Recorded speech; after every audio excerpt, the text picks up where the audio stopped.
Hello again from Dr. Kate.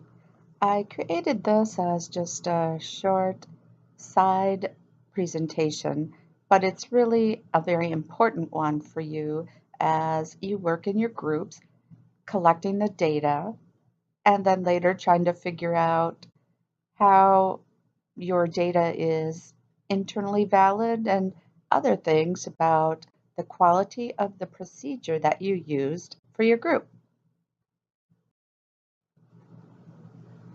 There are multiple types of sampling possibilities. I'll just go through them individually here.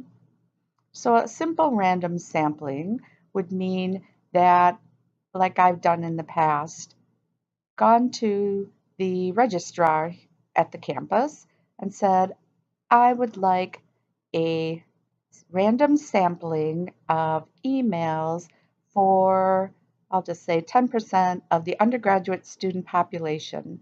And they're able to just pop that out, running it through their listing of emails and generating for me this list of students' emails, sending it over to me, and then I in turn can contact those students and ask them to fill out a survey.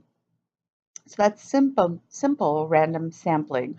Multi-stage means perhaps I would do a time one, like an initial, sometimes you might hear it called a baseline sampling of a population, and then follow up at a later point to see if anything has changed. Maybe we had a campaign here on campus related to having a smoke-free campus. And perhaps right before the campaign launched, random sampled 10% of the population, and if I'm lucky, I would get maybe 15% back, which I'll be talking about later. And then we run the campaign, and about a month later, I might follow up again with a random sampling and see what the result was.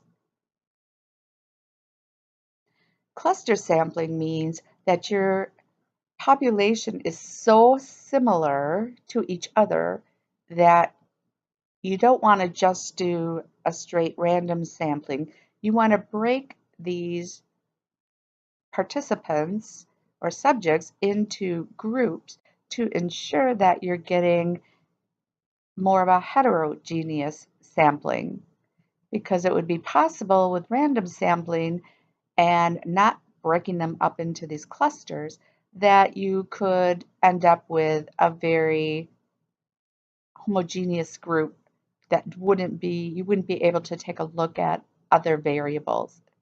There's a link I've actually of a video posted separately that you might take a look at, and just so you can understand what this concept is.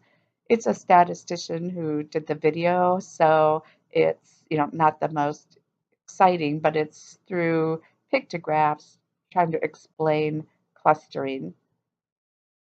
Now, another way of sampling is quota sampling, and it sounds just like the word means, that you're trying to get particular populations. So you might oversample with how typical is race, ethnicity. You'll buy that variable that you might, let's say if I went to the registrar and said, I don't just want a random sample, I want to get more of the students who are American, Native American or Hispanic and or African American or some other kind of characteristic. So they would not only give me a random sampling of the entire population, but I would seek out getting, instead of 10%, maybe I'd say, can I get 25% of the email addresses under a particular quota or demographic characteristic. Maybe it be something related to military experience. Again, because if I just ask for a random sampling of smaller groups, like those with military experience, I'm possible that it's unlikely to get enough people to be able to say anything about those students when I analyze the data later. Now, a convenience sample is the type of group that are going, when I go into classrooms and say, hey, fill out this survey, that's convenience sample. Even if I said I'm going to the intro to public speaking classes and having them all fill out some kind of a measure, like a survey.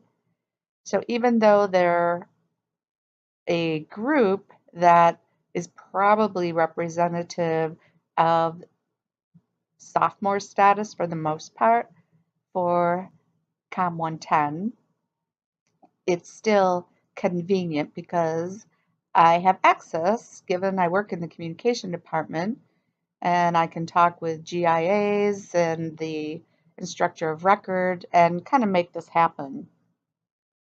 And it's not as good as having a true random sampling of students.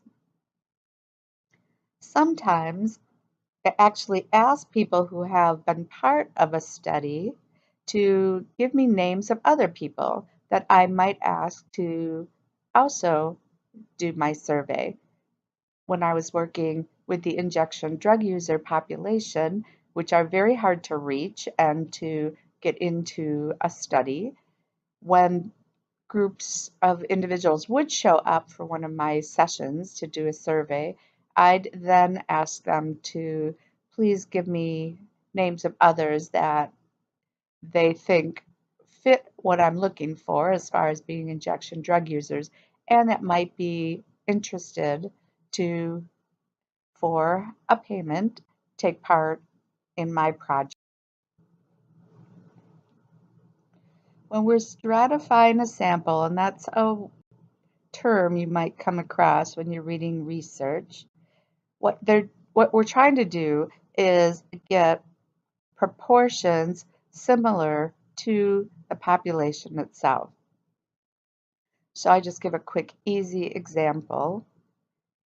If I have 180 employees, let's say that's the entire population of a company. And of those employees, we've got 90 of them full-time male, 18 part-time male, 9 full-time female, and 63 part-time female for a total of 180. If I wanted to sample this group, this entire group, what is the stratification? Meaning, how would we allocate how many people we need? So if I'm going to have as a sample only 40 out of the 180, I first would calculate, so what's the percentage of full-time males? And that is, it's 50%. The percentage of part-time male employees is 10. Percentage of full-time females is 5. And 35% of this group are females working part-time for this company. What kind of company this is, I don't know, but obviously it's very full-time male dominated and part-time female dominated for most of the employees. So I take that information, the 50%, 10%, 5%, and 35%, and of the 40 people I'm going to survey, that breaks down to 20 of the 40 I want full-time males completing it.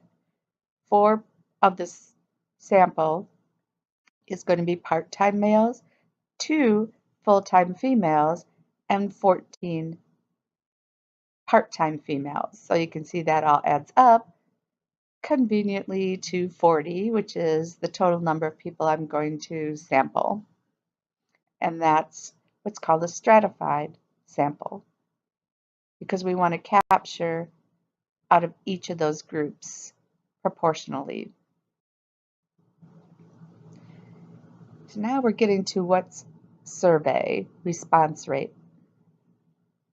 when you're doing a study, it's really important that as you are writing up your results and then presenting it, that you explain how you went about getting your sample, how many people did you ask, how many times did people start a survey and not finish it, how many had to be thrown out because they were bad sample or surveys for some reason. This kind of information is part of the process and part of your group project as well, that you are keeping close track of who's being sent the survey, as opposed to just doing a posting on your social media with a link and saying, here you go, hey, anybody, everybody, fill this out. Why is that a bad idea? Because, first of all, you're going to be sending it undoubtedly to people who don't even fit your, call it universe. Who is it that you really want to talk to? For our purposes, it's typically college students. And so who else is in your, let's say, Facebook group of friends? You know, your grandma, your aunts, other people that aren't in the age category and aren't in college currently, and so on and so forth.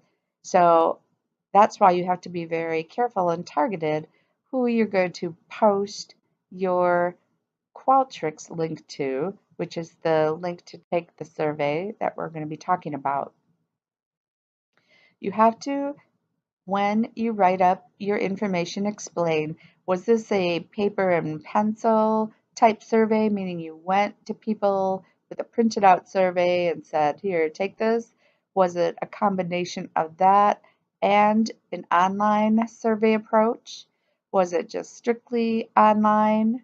When did you do it? Dates specifically. When did you conduct this? When did you cut it off? If it was a telephone survey, how did you acquire the numbers?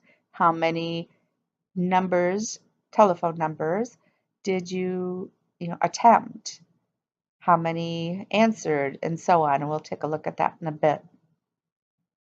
So you have to be clear on how many times even did you request that people complete your survey. What happens in our class situation is that people in the groups will say, okay, I'm going to send this to targeted people from my social media. Send the link and say, please take this and everything's going to be great. And then often what happens, we find out that your friends aren't so cooperative. So now what do we do? What's our plan B? Well, one thing you could do is follow up, maybe after a week, if you haven't gotten a lot of response, that you then say, hey, I'm going to ask you again, please help me out, it's for class, etc. Maybe you'll also start sending it to your class lists so that we can get people filling out the survey. Again, these are different measures multiple times, and you have to keep track of all of this information for what we call the response rate.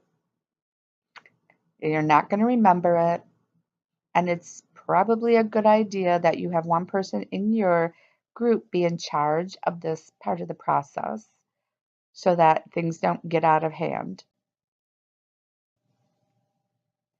Now, back in the day when I was doing my thesis, I was doing a telephone survey of Milwaukee County adults. So we got a listing of phone numbers, which was a very painstaking process that I may have explained already, but I'll tell you now again, is that before the use of computers to generate random phone numbers, where all you would need to do is say 414 area code, I want, 1,000 phone numbers. And within moments, the computer would just spit that out for you. What we had to do instead, with the help of an undergrad student, was to go through literally a phone book, those big fat ones that used to be lying around, and through a process I won't really get into, would determine which column of the page, which number of the page, meaning in column 3, the 30th phone number down, take that phone number and subtract 1 from the final digit, and that was your random number. And also through this very tedious process, you would say something like, every 13th page, go to that first column and the 30th number, write that down, subtract 1. And then we're going to get a list that way. So as you can imagine, instead of a few moments, that would take someone many hours to generate. So regardless, what happens in this process is first I'm going to pre-test, meaning I'm going to make sure that the survey works as I intend it to with a small group of people. And I can't count those surveys because that's part of the process. Those aren't being done during the real time frame. That real time frame was over a few days in March of 1988. We did them in offices at Marquette University. Some of my fellow grad students helped me out, and for pizza and other kinds of bribes, because I've naturally had no money to pay them. They, for a couple hours each night, were making phone calls so that I could end up with the goal of 200 usable surveys. This process has to be explained when you're writing up your research. This whole step-by-step of how I did a telephone survey. Now again, we're going to go with the online approach, which I hope will work for our purposes, but even with that, explain it. So moving on with my data that was part of my thesis, we ended up making a total of 981 calls. There were a number of them. You can see 213 that were, not busy or no answer. At that time, you would get a busy signal. But so of the 981 over the nights that we did this, we went through 709 different numbers because we had more than we needed. We were able to reach someone at 496 of the numbers. And we had quite a few ineligible numbers. And this is particularly true with landlines, where you would get that kind of screechy noise that it was an ineligible number or not in service with a message. So that was, you can see, over 10%, about 10%, I guess, of the total of the numbers that we had. Sometimes they'd say, this number has been changed. It could be to a disconnected number or something like that, and we would not call that number. Some were business numbers, and we were looking for residents instead, so those would be eliminated. Some, at this time, if you wanted to do long distance calls, you would have to first dial 1, blah, blah, blah, and then you would get charged for those calls. So if they were long distance and there were just a few of those, we just hung up and didn't continue. So those ineligible numbers then get subtracted from the total number of contacts that were attempted. So we ended up with 333 numbers. Now, of those 333, we end up with people who either just said, no thanks, or, partway through would hang up on the caller, and, unfortunately. We ended up with 184 that I thought, it is my study, were usable, but in the end, 4 of those 184 had to be thrown out for various reasons. So Of the calls, we now have to calculate what was the true response rate. I had 184 usable surveys. I had 476 that could have worked out if the people hadn't refused, or if the phone line had been not busy, clear, or someone had answered the phone. So those got added up to be the denominator. And you divide how many you have, which is 184, by how many you could have had. And that's how you get 39% response rate, which is actually pretty great compared to what you're going to see when you do internet-based surveys. So again, just to caution you, you don't want to just rush into this without taking into consideration keeping good track of when did you send your link out, who did you send it out to, how many people did you send your link out to, how many, as we're going to take a look at later, how many people started your survey and didn't complete it. And you'll see plenty of those, and those aren't going to count in, you can't use them, but they're going to count in creating your, calculating your return rate. So we're going to figure how many completed, which I'm going to help you with this part of things. The goal would be, honestly, to get 100 completed surveys versus how many you had to eliminate for whatever kinds of reasons. And that information is going to be put into your presentation as well as into the paper that you create for this project. And that's it for that part. So we also have things to listen to about surveys themselves. So if you haven't already, move on to the two-part lecture.